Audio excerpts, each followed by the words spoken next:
Vamos a analizar cómo se resuelve un ejercicio a la flexión simple oblicua.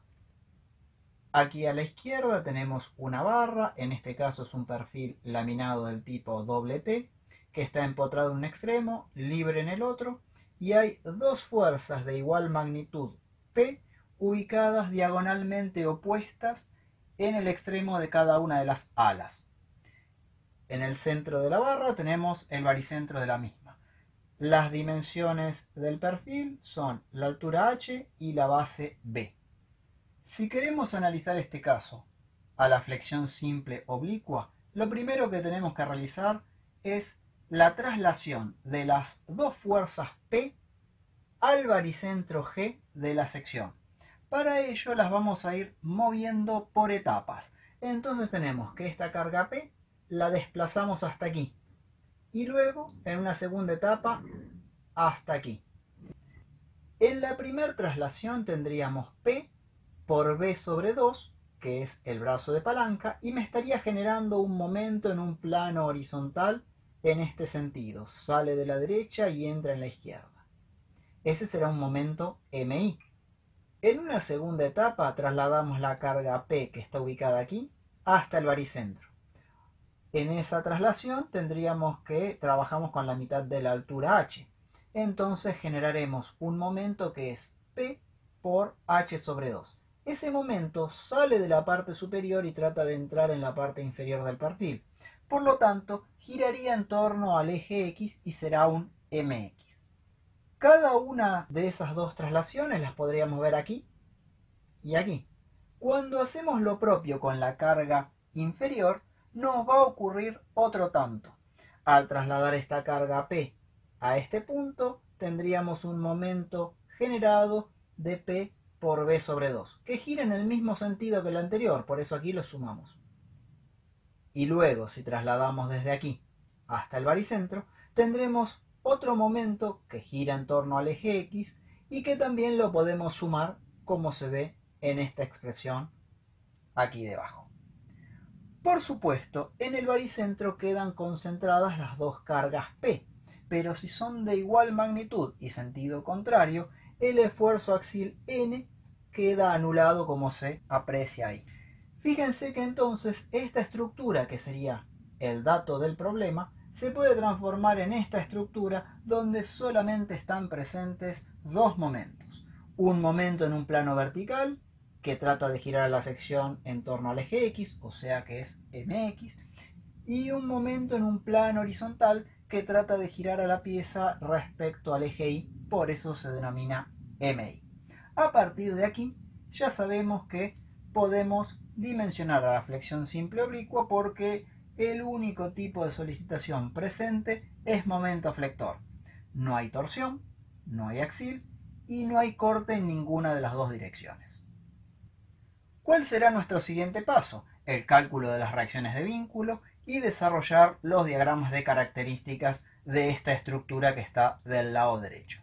Para ello tenemos que generar dos ópticas, una desde el lateral, de modo tal de poder ver en verdadera magnitud a mx, y otra, por ejemplo, desde arriba para poner en verdadera magnitud a mi. Con esas dos vistas vamos a poder generar los diagramas de características como veremos a continuación. Analizando cada una de las dos vistas tenemos que si miramos a la estructura desde un costado tenemos la vista número 1 de esta manera con un mx que sale de arriba y entra abajo. Mientras que si mirábamos la estructura desde arriba con la vista número 2 veíamos que el mi salía del lado derecho y entraba en el lado izquierdo. Para cada una de esas dos semiestructuras aplicamos las tres ecuaciones fundamentales de la estática para trabajar en el sistema plano: sumatoria de fuerzas horizontales, sumatoria de fuerzas verticales y sumatoria de momentos respecto a un punto cualesquiera. El punto A en este caso es el empotramiento. Una vez que tenemos esas tres ecuaciones igualadas a cero, resolvemos el sistema y hallaríamos para la semiestructura número 1 los tres diagramas de características que se ven aquí. 0 para axial, 0 para corte vertical y un diagrama de momento mx que es constante y que toma este valor que es el del estado de cargas. Análogamente hacemos el mismo análisis para la semiestructura 2. No hay axil, no hay corte horizontal y el momento tendrá como valor del diagrama MI, que justamente actúa a todo lo largo y con el mismo valor constante. Estos diagramas son fundamentales para el cálculo de la barra sometida a la flexión oblicua. Es necesario tener los diagramas de características para poder dimensionar. No nos basta con conocer el estado de cargas. Necesitamos saber los efectos que esas cargas producen sobre la estructura. Más aún, con la presencia de estos diagramas que están dibujados aquí, no está dibujado el diagrama de torsión porque era evidente que no había, pero con la presencia de estos diagramas nosotros podemos afirmar categóricamente de que hay flexión oblicua del tipo simple, porque los únicos diagramas que aparecen son dos diagramas de momento flector. No hay ningún otro tipo de esfuerzo que está aplicado a nuestra barra, más allá de estos dos momentos. Por lo tanto, estamos habilitados a utilizar la fórmula de dimensionamiento a la flexión simple oblicua. La fórmula para el dimensionamiento la he planteado aquí arriba, donde tenemos los dos términos, con el más y el menos que antecede a cada uno, debido a que en la flexión había la posibilidad de la tracción y de la compresión simultáneamente. Lo que nos interesa es el módulo máximo de la tensión que se desarrolle en alguna de las secciones de la pieza y que a nosotros nos permita dimensionarla. Si nos remitiéramos a la pizarra anterior, tendríamos que los diagramas eran constantes a lo largo de toda la barra. Por lo tanto, cualquier sección nos es indiferente para el dimensionamiento, porque todas tienen el mismo valor de mx y todas tienen el mismo valor de mi. Entonces, esta fórmula la podríamos aplicar a cualquier sección, en este caso en particular. En otros casos, deberemos buscar la sección donde se combina el máximo valor de mx con el máximo valor de mi. Una vez que tenemos planteada la fórmula, vemos cómo los momentos están generando en estos dos vértices opuestos diagonalmente, y observen que son los vértices donde se hallaban aplicadas las cargas, las peores combinaciones. En este vértice aquí arriba tenemos la máxima tracción y en este vértice aquí abajo tenemos la máxima compresión. Cualquiera de esas dos situaciones nos va a dar numéricamente el mismo valor, pero por una cuestión de comodidad me conviene más trabajar con los dos signos positivos. Esta que está aquí sería la fórmula para que nosotros dimensionemos. Pero ¿qué es lo que ocurre? Las dos incógnitas que están aquí debajo, desafortunadamente dependen del perfil que nosotros seleccionemos de una tabla de productos que ya están estandarizados. Con lo cual, en este caso, el dimensionamiento no se produce por despeje, sino que ingresando a la tabla de perfiles laminados, se selecciona una denominación, imaginemos el IPN 200, tomamos los dos valores que se corresponden a ese perfil, que estarán en un renglón de la tabla, los reemplazamos aquí, teniendo en cuenta que todas las unidades de la fórmula estén perfectamente uniformadas, y se calcula el valor de la tensión de trabajo. Este valor de la tensión de trabajo necesariamente tiene que ser inferior o a lo sumo igual a la tensión admisible del material. ¿Qué es lo que ocurre si el valor nos da por arriba de la tensión admisible? Quiere decir que el perfil elegido es un perfil de dimensiones muy pequeñas. Hay que tomar un perfil de mayores dimensiones. ¿Y qué es lo que ocurre si esta tensión nos da muy baja con respecto al valor admisible del material? En este caso, el camino es inverso. Reduciremos las dimensiones del perfil hasta acercarnos lo más posible a esta tensión admisible, pero nunca superándola. ¿Por qué hacemos eso? Por una cuestión elemental. Nosotros, si trabajamos con una tensión muy cercana a la admisible, tendremos dos ventajas fundamentales. Por un lado, ahorramos peso a la estructura, porque es de menores dimensiones. Y por otro lado, ahorramos dinero, porque los perfiles de menores dimensiones, por lógica, son más económicos que los de mayores dimensiones. Entonces, siempre que tengamos un perfil laminado, este cálculo se tiene que hacer por sucesivas aproximaciones. Una vez que uno ya ha obtenido los diagramas de momento, tiene los valores máximos de cada uno de ellos y, eligiendo la sección donde esos dos están presentes, va a la tabla de perfiles y saca los dos módulos resistentes que corresponden. Este análisis se puede utilizar con cualquier tipo de perfil laminado. Siempre por tanteo se va a poder obtener el valor de la tensión de trabajo. No importa si el perfil es una U, si es una C, si es una L. Independientemente de ello, será este el mecanismo. Otro tanto ocurrirá con los tubos estructurales. Si el tubo es circular, si el tubo es cuadrado o si el tubo es rectangular, tendremos una tabla específica donde aparecen estos dos valores ya tabulados y especificados para las dimensiones estándar del producto y se trabaja de igual manera por sucesivas aproximaciones. ¿Qué ocurre si en cambio tenemos una sección como un cuadrado o un rectángulo? Es posible que en algunas tablas aparezcan los módulos resistentes, si se trata de un producto que está estandarizado. Pero si eso no ocurriera, tenemos que recordar que las fórmulas del módulo resistente para el cuadrado es indistinto si es respecto del eje X o respecto del eje Y, sería b al cubo sobre 6. Mientras que para un rectángulo aquí tenemos la del módulo resistente respecto al eje X y a la derecha la del módulo resistente respecto del eje Y.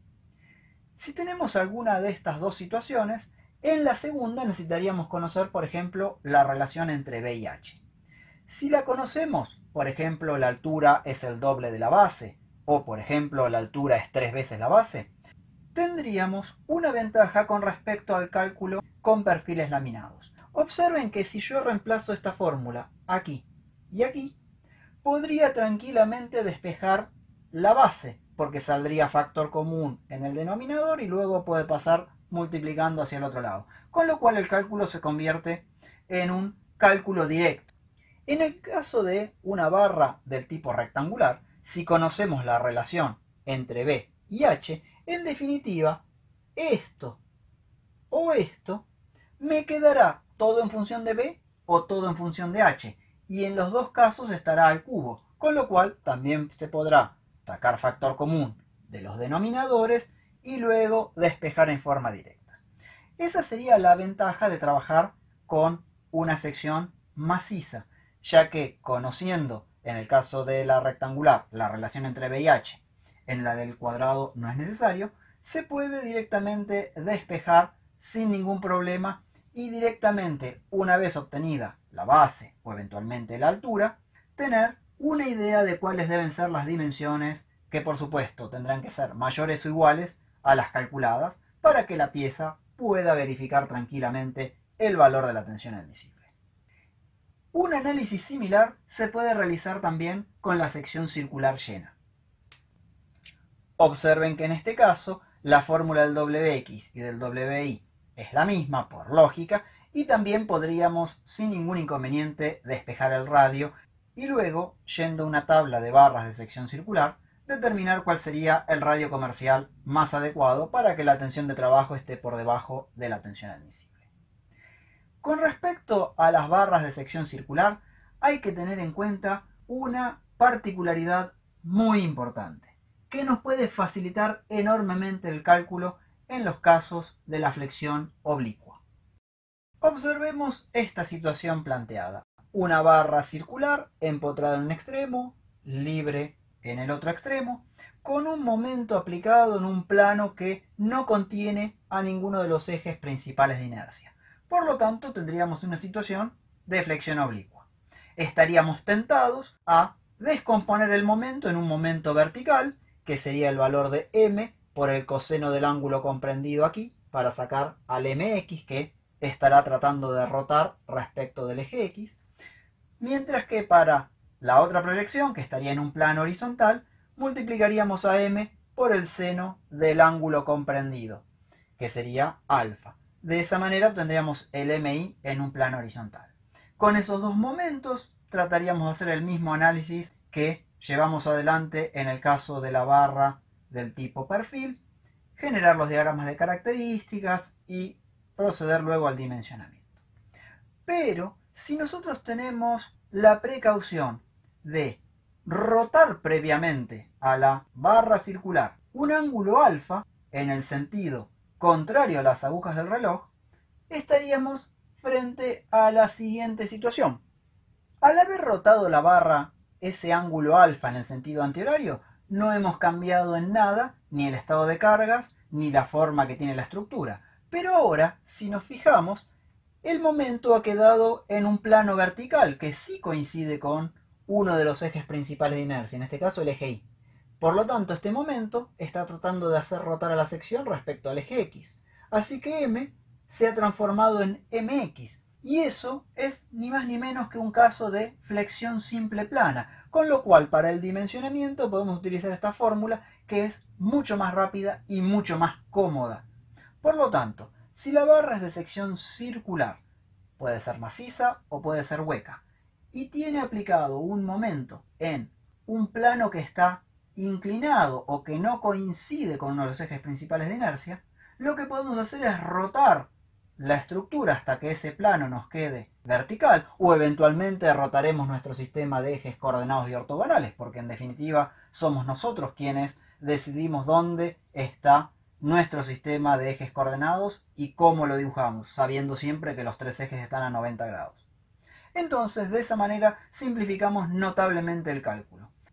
Por lo tanto, y a modo de resumen, si la barra es circular y tenemos que el momento actúa en un plano inclinado, nos conviene rotar la pieza o rotar nuestro sistema de ejes coordenados y ortogonales hasta hacer coincidir el enunciado con un caso de flexión simple plana, y de esa manera simplificamos notablemente el cálculo.